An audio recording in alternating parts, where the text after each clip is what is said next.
Well, hello and welcome to the Reconstructionist Podcast, where we are helping you reconstruct while you deconstruct so you don't self-destruct. So this week, I had the pleasure of getting on a phone call with Cody Matchett, who has been my mentor and friend for several years now, and his mentor and friend, Scot McKnight. Scott obviously has written a ton of books that have been very influential in Christianity, and he and Cody have actually written a book together on the book of Revelation. And so we dive into Revelation and all the different questions as much as you can do in a 40-minute time span of what the book is for, who it's about, what Babylon is, and the way that's infected our churches. And so it was a really fun conversation with the two of them, and I hope you guys enjoy listening to it as much as I enjoyed having it. So without further ado, here is Scott and Cody.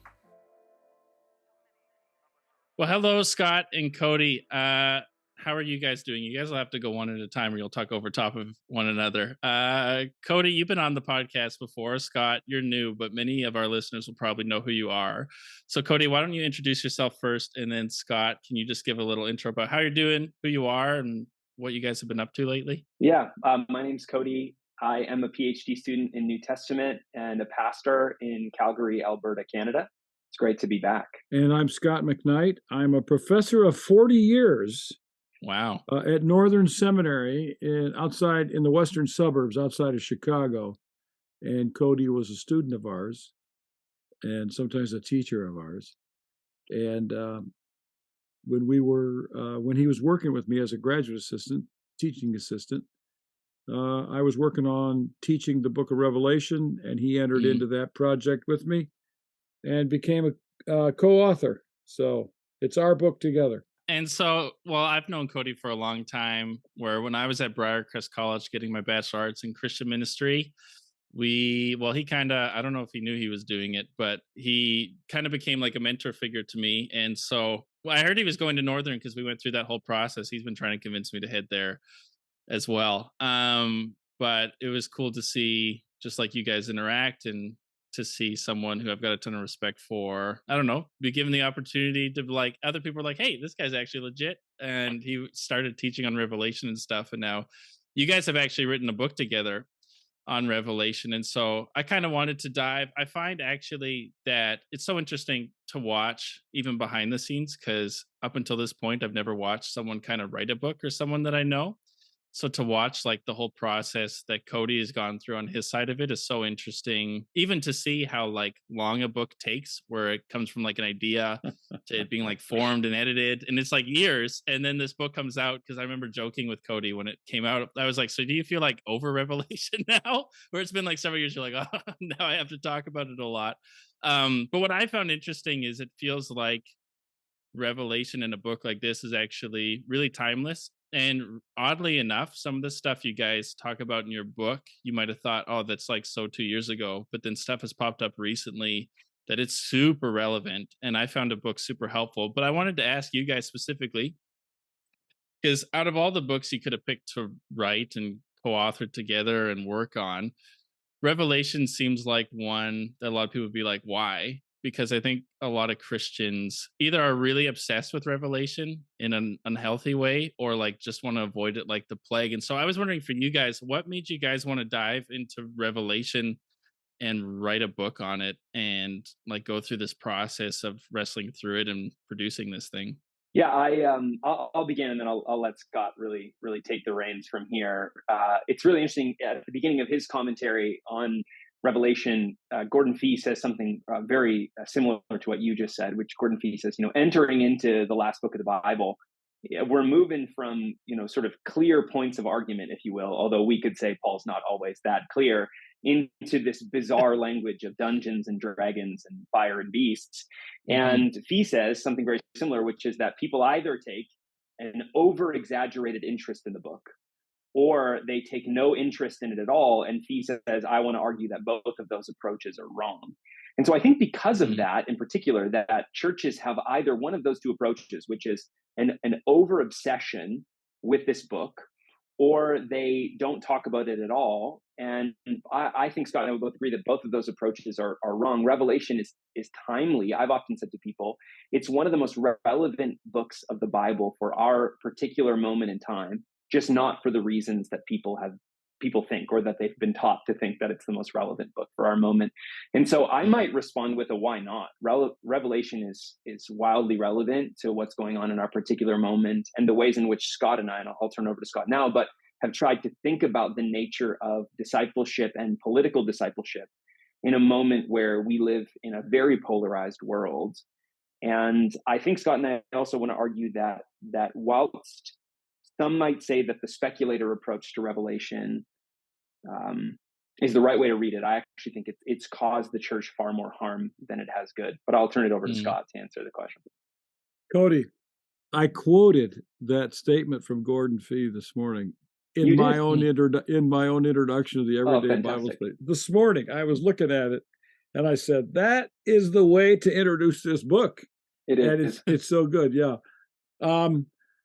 Yeah, we call one approach to the book of Revelation speculation. And way I often say it is, these people are obsessed with who in the world today, Vladimir Putin, is doing what in the Bible, the beast from the land or something like that.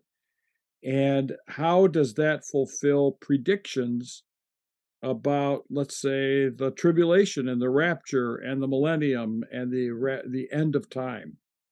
And these sorts of people are constantly speculating about who fits the profile of what we see in the book of Revelation. I'm old enough to remember when Khrushchev was one of those characters. I'm not old enough to remember when Stalin was, but I remember when Khrushchev was, and then Gorbachev, because he had a birthmark on his head that could be the mark of the beast. I remember Henry, when I was in college, people thought Henry Kissinger could be one of the beasts. So they were always identifying this, and it did not take me long. Let's say I came of age about this stuff in about 1971, 72, 71. And by 1981, I thought these people were nutty and that they were always wrong. Everybody who predicted these things was always wrong. They had one generation from the birth of Israel to get these things right. And a generation in the first century is about 30 years, not 80. So I remember hearing that 1948, so at least probably 1978, but at the maximum 1988. Well, by 1988, these issues were over. All those speculations of the 70s, which was a heyday for this stuff because of Hal Lindsey and Salem Kurban and Tim LaHaye in his first book about Revelation, John Walvoord, they everything that they predicted was wrong. And I thought they missed the opportunity. Now, the other thing that Cody and I write about is that in spending their time speculating, they miss the discipleship message that gives people an opportunity to develop what we call, well, I wanted to write about this, but the editor at Zondervan said the language doesn't fit, theopolitical hermeneutic. And that is understanding God's perspective on, let's see, empire and tyrannical powers and corrupted leaders, and learning how to speak against that and to live as a faithful follower of Jesus when the political powers are against us. They miss all of that because they take the book and they move it all into the future, and they speculate about who's doing what rather than what we should be doing. And that's actually something I wanted to ask you guys, because I think for a lot of people, their confusion or struggle with Revelation is like, who is this book for? Because you'll have people who will say, oh, that was a book for like people a long time ago. It was just for the people who was written for then. It has no application to us today. You have people who kind of say, oh, that's for like a future people, where these are all like predicting prophecies that are going to happen but haven't yet happened, or maybe some have. Or you have people who are like, this is for right now, any minute now. Jesus is going to come back, and we're seeing this thing fulfilled before our very eyes. And so I wanted to ask you guys from your perspective, because people have those kinds of three different views of it. Who is this book written for? And like, what is the actual purpose of Revelation? Is it to like kind of have this like secret code that I'm supposed to crack as to like who the Antichrist is and what the mark of the beast is, and try to sort that out very literally and specifically? Or is it for something a long time ago? Or is it something else? What, in your guys' opinion, is the book for, and who is it actually written to?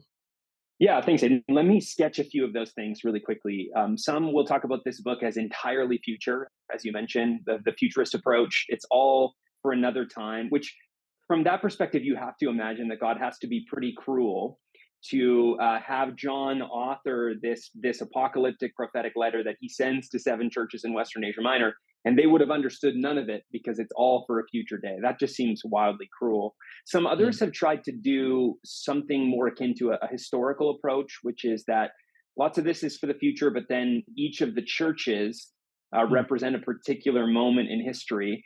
And anyone who knows church history would know that those letters don't fit periods of church history at all. It's a pretty outlandish approach, actually. And then some would say the technical term is preterist, but that this was all written specifically to the 7 churches in Western Asia Minor, and it really doesn't have much relevance for us today. And I think for Scott and I, part of what we want to say is we believe that this is written to a context. Of course, it's written to 7 churches in Western Asia Minor who are facing the pressures of Babylon to conform to the way of empire. They're struggling to be faithful in their discipleship to Jesus in the midst of the pressures of Rome. And so that it's written specifically to them, but we glean a lot as we interpret the letter in its context and try to figure out its relevance for us today. As Scott has often said, Revelation is a timely piece of literature to those 7 churches, and it's timely for us as well. And so at the heart, we would say, people have forced me, this is kind of funny, Scott, you've probably had to do this a lot. People have asked me to sign their copies of the book, which I find profoundly uncomfortable. And I keep saying to them, this is going to ruin the resale value of the book for you. And so this is a waste of your time. But one of the things that I've highlighted in each of them is I've cited Revelation 14, right? That my hope for them is that as they read the book, they would learn to follow the Lamb wherever he goes. And so it's written to these churches who are learning to follow the Lamb wherever he goes. That's a big part of it. But I'll turn it over to Scott. So people are asking you to sign copies of the book? Yeah, it's a bizarre thing. Have you done that a lot? I'm sure you have. I've signed thousands of copies of books. Not this one, but I signed a bunch of them last weekend. Cody, this is a part of a podcast, and it's informal. So only authors are supposed to write on this page. Got it. Always sign on this page, not this page. Whoops. There you go.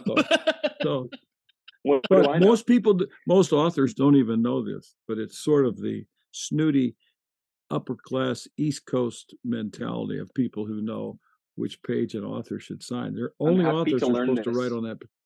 Only I'm happy to learn authors are this supposed to write before on a that public page. audience. So thank you.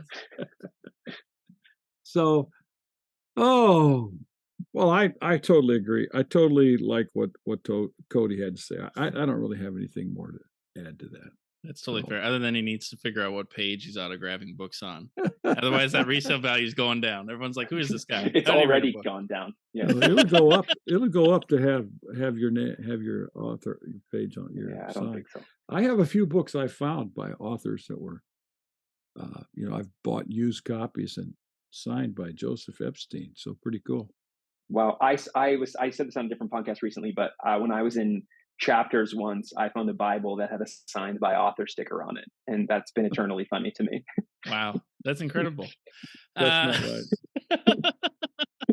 right. Yeah, and I think that's helpful because I think that's why, I don't know, I think that's why there's been a lot of confusion for people, and the struggle is that they just want to kind of place this in their different categories, but to recognize, hey, this is a book that's actually specifically written to a group of people, just like Paul's letters were. But then in the same way too, just like Paul's letters or any part of scripture, this book has so much more than just those specific things. That actually, it's timeless in the sense that it's speaking to all Christians of all generations.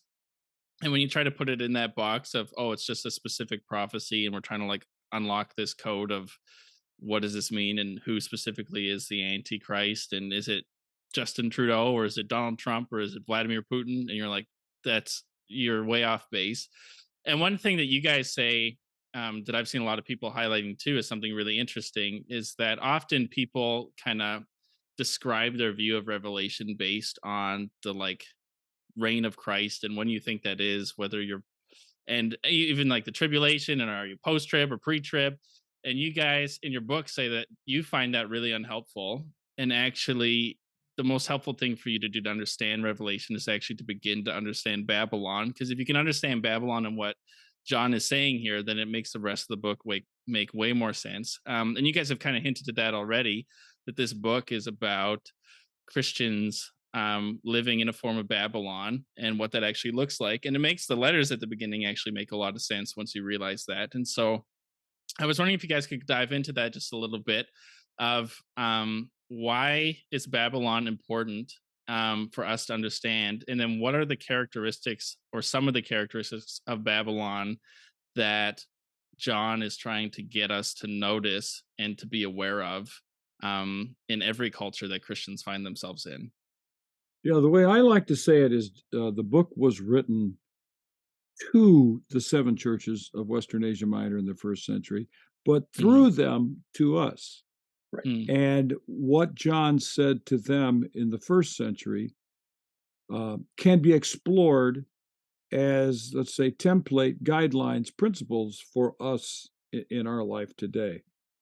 And the problem for the seven churches is Rome, which John calls Babylon, because Mm-hmm. Babylon was one of the most heinous of countries in Jewish history, because it captured in 586 BC. It captured Jerusalem and transported uh, most of the population, although I don't think we really know all that, all the way to Babylon. And then a flourishing Jewish community uh, existed forever in Babylon, and it's just been diminished in the last 50 years. Um, and the Babylonian Talmud, which is one of the greatest documents ever produced in Judaism, maybe the greatest, was produced in Babylon. So the Babylon becomes the trope in the Jewish world and the Christian world. Peter writes in 1 Peter 5:12 to those who are in Babylon, and he's talking about people in Rome. So Rome becomes Babylon to Jews and to Christians because it represents the powers that have invaded Jerusalem and taken them captive and oppressed them and kept the people of God from living in freedom. But then John just goes nuts in chapter 17, in Revelation 17, in describing the prostitute or the whore, whatever you want to call her, of Babylon. And this is a parody of Roma, the goddess in Rome. And Mm-hmm. it, they love this Roma, and John, as a Christian who probably was a Jew, depending on the authorship, this is endless debates. He sees this as idolatry. It's not God, and so he turns Roma into an awful, gross, hyperbolic description of a woman with sitting on seven hills and dressed in all the finery of the world and drinking out of a golden cup. And John's just sort of making fun of Rome at this point. And in the description, he gives the marks of Babylon that I think can become useful, can be useful for us in analyzing our own country. And Cody can talk to you about the marks of Babylon. Yeah, of course. I would say too, this last round through teaching Revelation with my students, I had them come up with their own characteristics. And some of them were similar to ours, and others were slightly different. There are more than seven. Of course, there are more than seven, but it's Revelation. So Scott and I had to narrow it down to seven.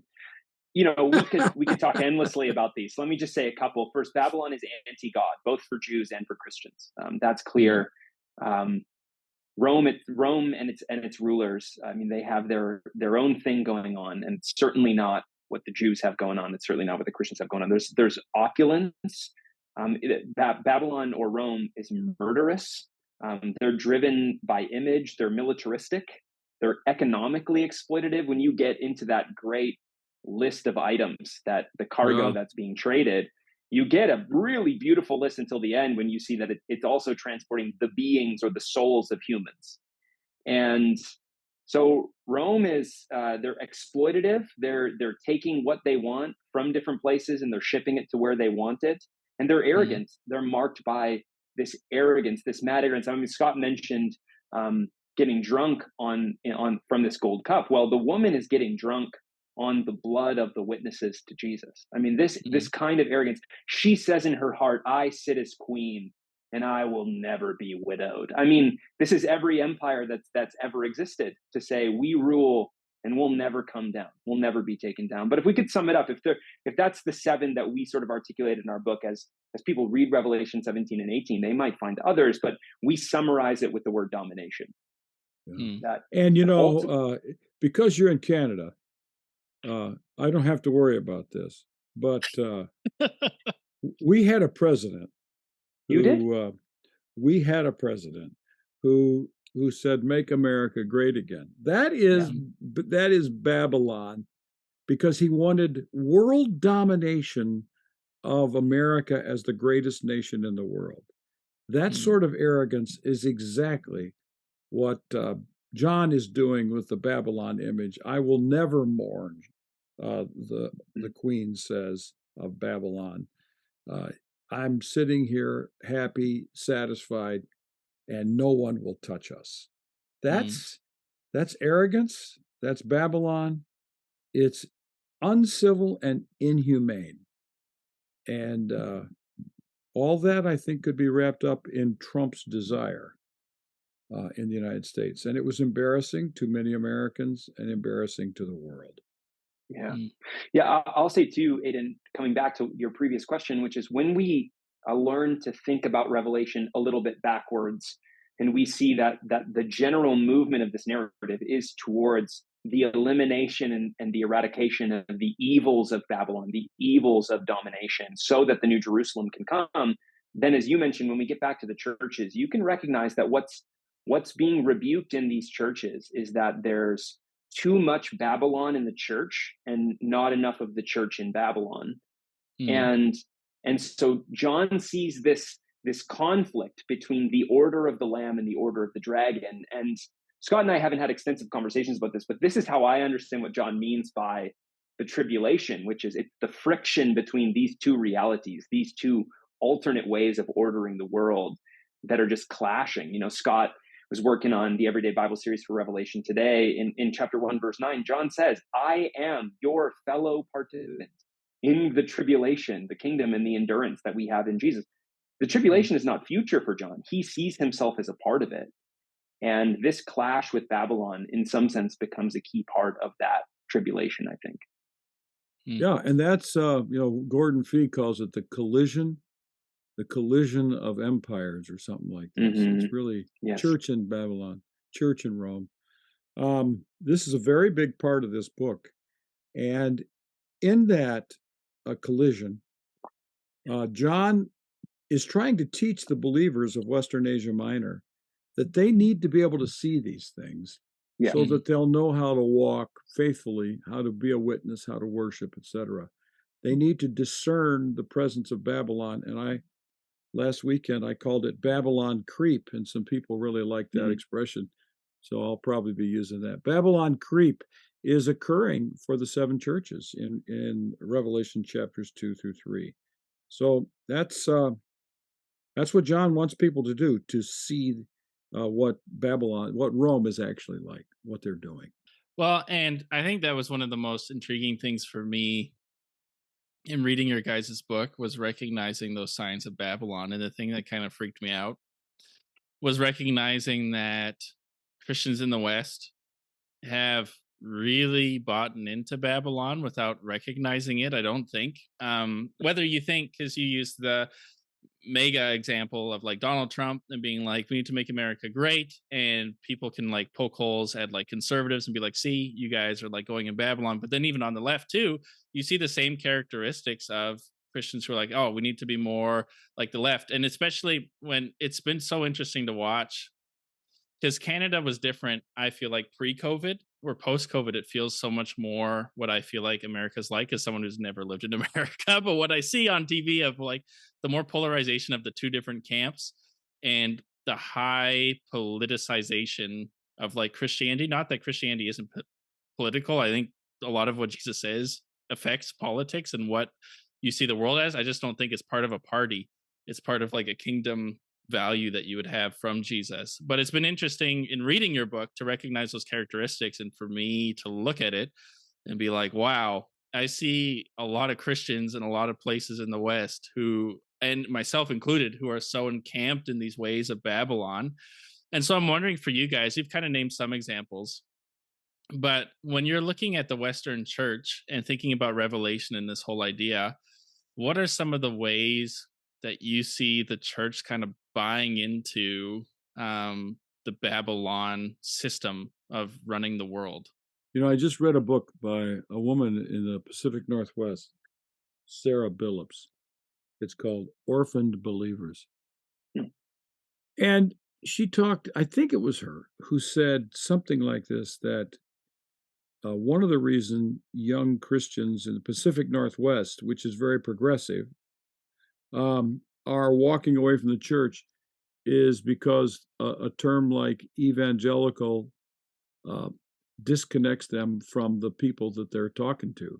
So if you in that group say, I'm an evangelical, they won't want anything to do with you. Well, Mm. that's Babylon. That's where, you know, evangelicalism now, of course, in the United States. By the way, I see Canada as a part of America too.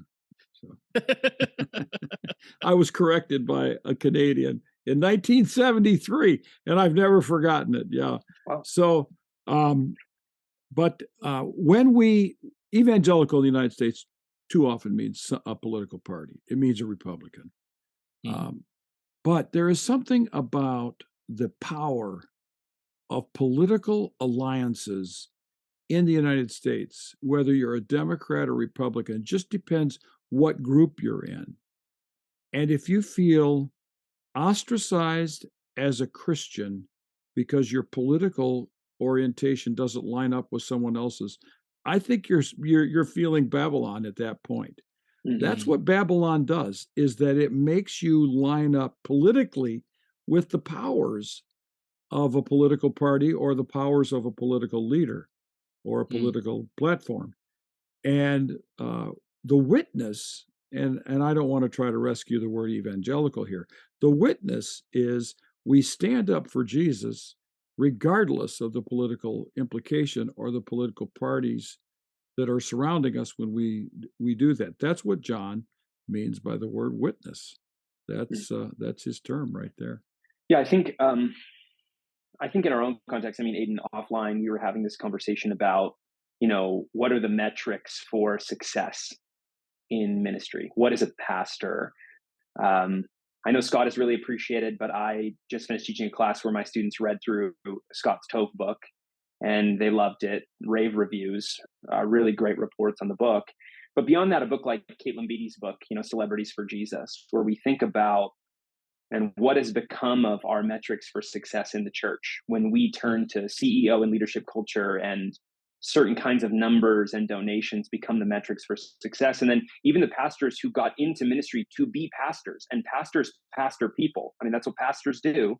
They are not pastoring people. They're caught up in the machine of a certain kind of production and allegiance to a political system, and they do it because they want to keep their job.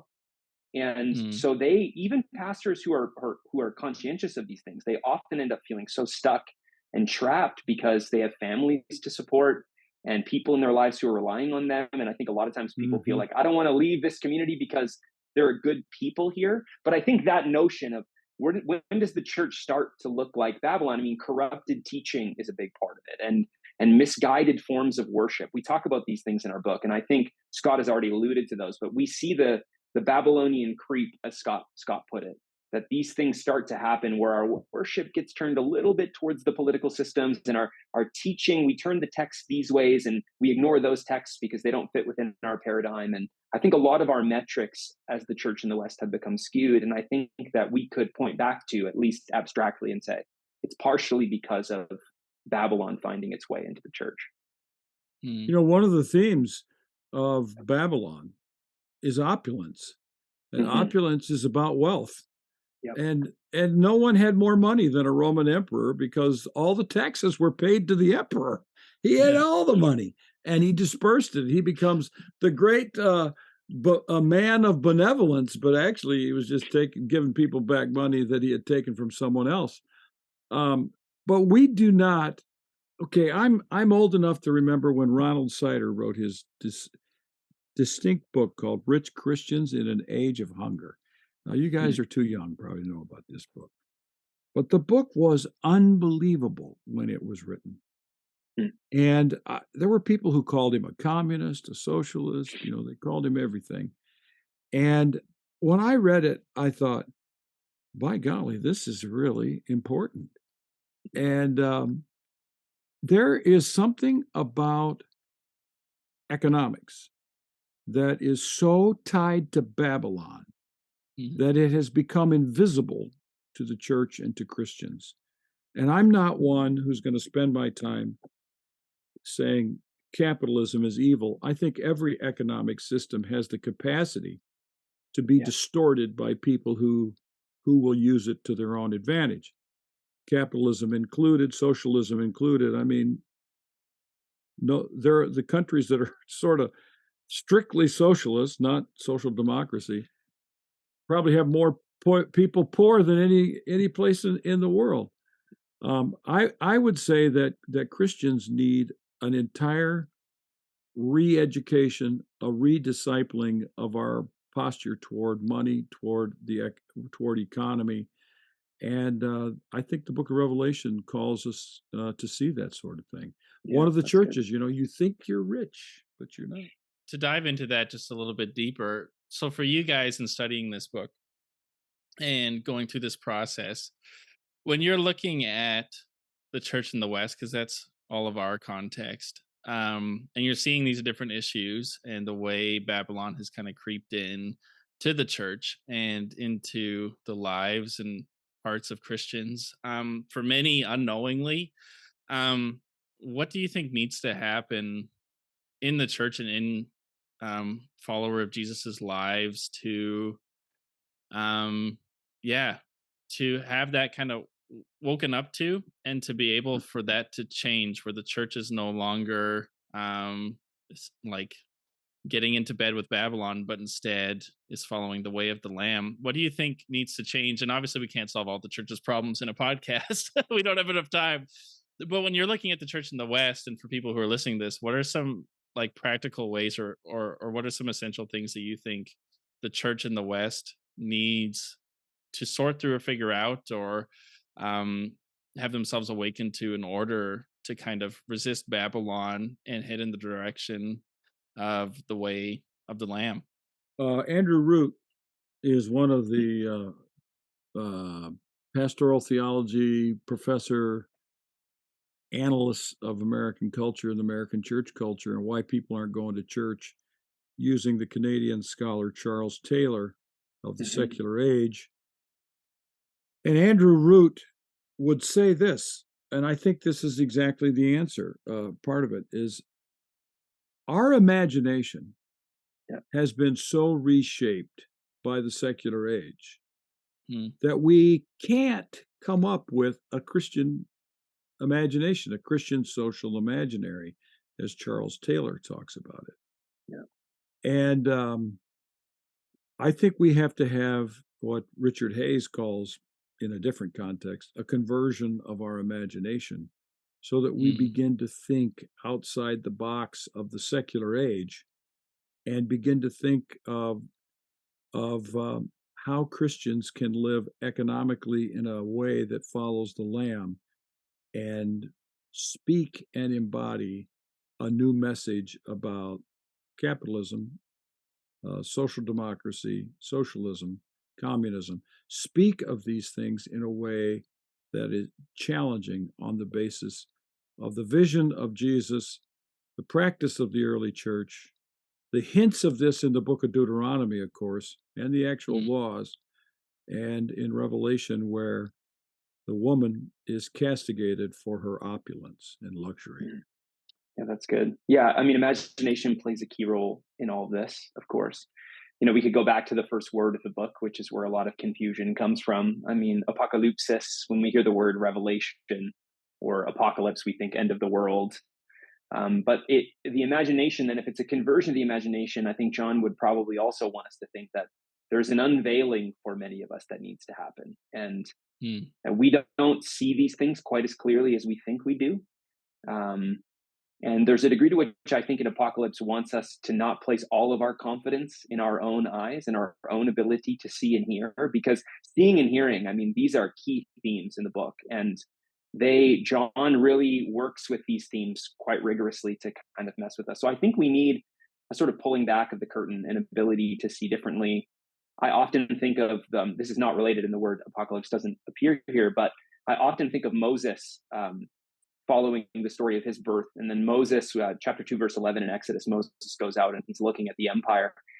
And we get hints for the first time that Moses all of a sudden doesn't see the same empire that he maybe used to see, or that other Egyptians see. Moses sees the problems that are at work.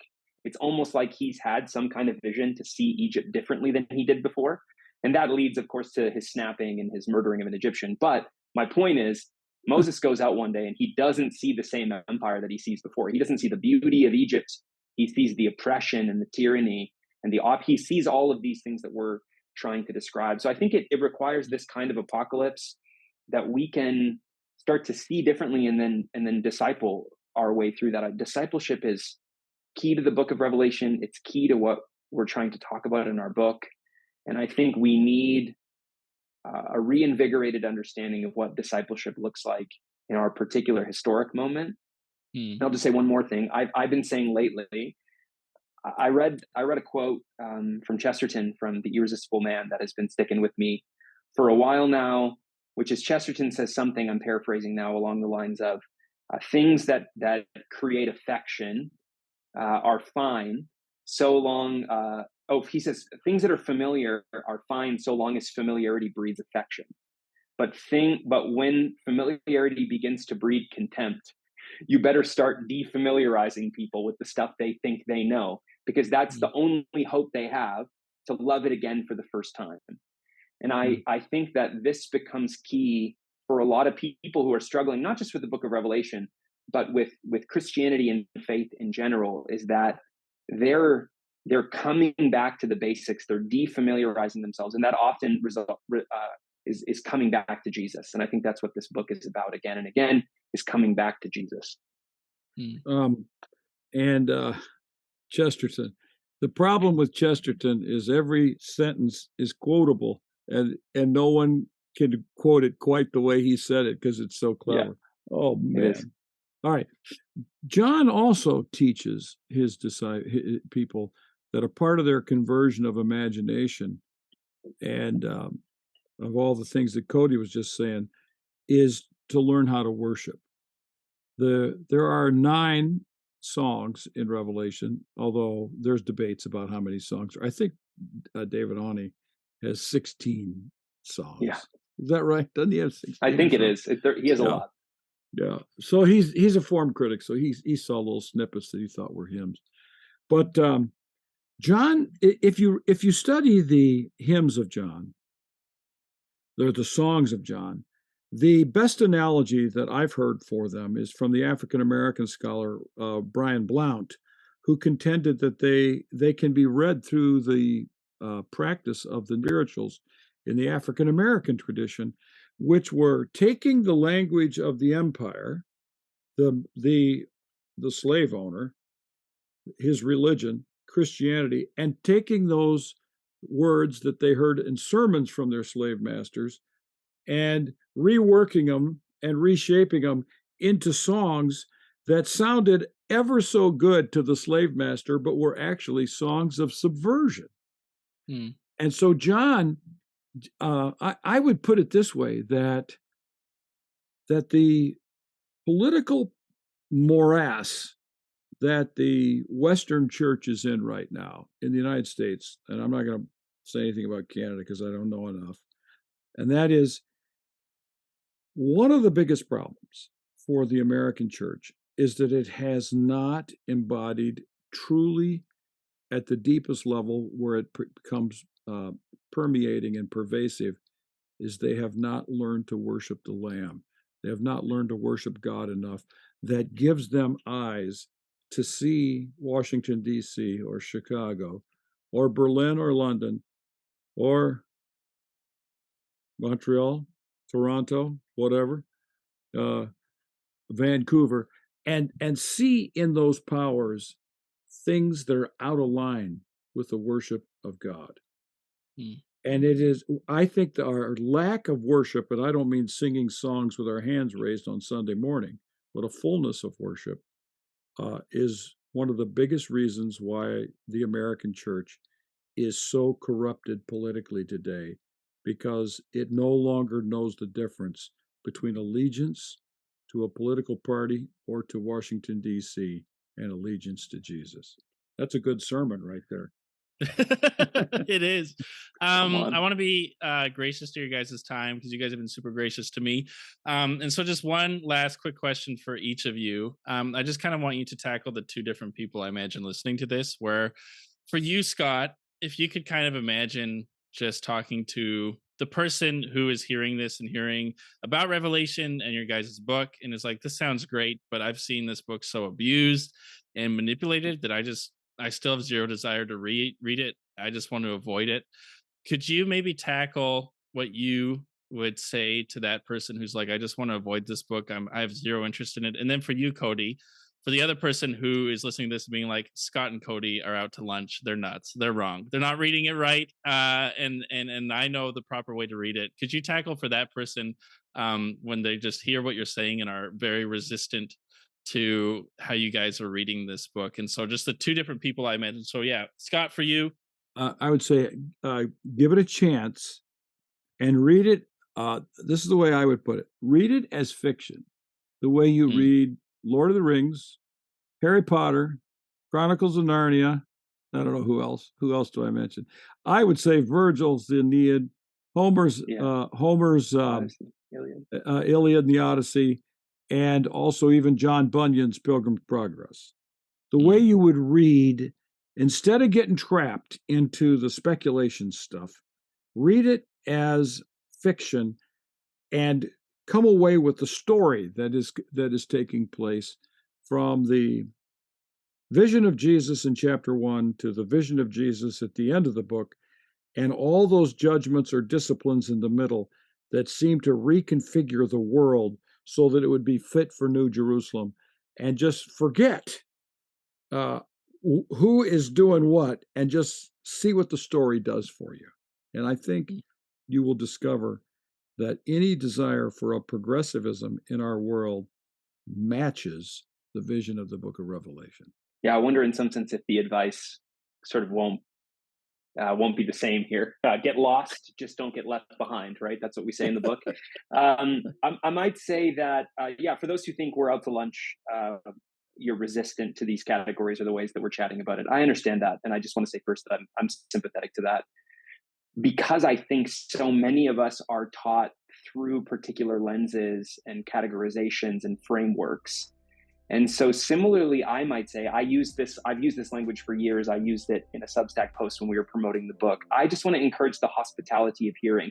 Just try to set aside what's going on with the millennium or who the Antichrist is, and just try to really hear it as for the first time. Hear it. That's the way it's meant to be performed. And so, John says at the beginning, flourishing is the one reading, just one reading, those hearing, and ultimately those observing. And so I might say, if you could, forget about everything we've said and just go back to Revelation itself and read it again as for the first time. And similarly to what Scott's saying, just try to read it for what it says, and let it evoke things. Revelation often evokes, but it doesn't explain, and it's more of a visceral experience where you're supposed to really feel it. And so I would say I understand, I'm sympathetic. I have people in my own life who are really resistant to a book that I wrote, and so I understand. And I'll just say, I just want to invite you to go back to Revelation and try to read it without your frameworks and categories and assumptions. Super helpful. Guys, thank you so much for hopping on here. I really appreciate it. For those who haven't read the book yet, I encourage you to pick it up. It's super helpful in giving you framework for reading and understanding this book. And so, yeah, guys, thank you so much for doing this. This has been awesome.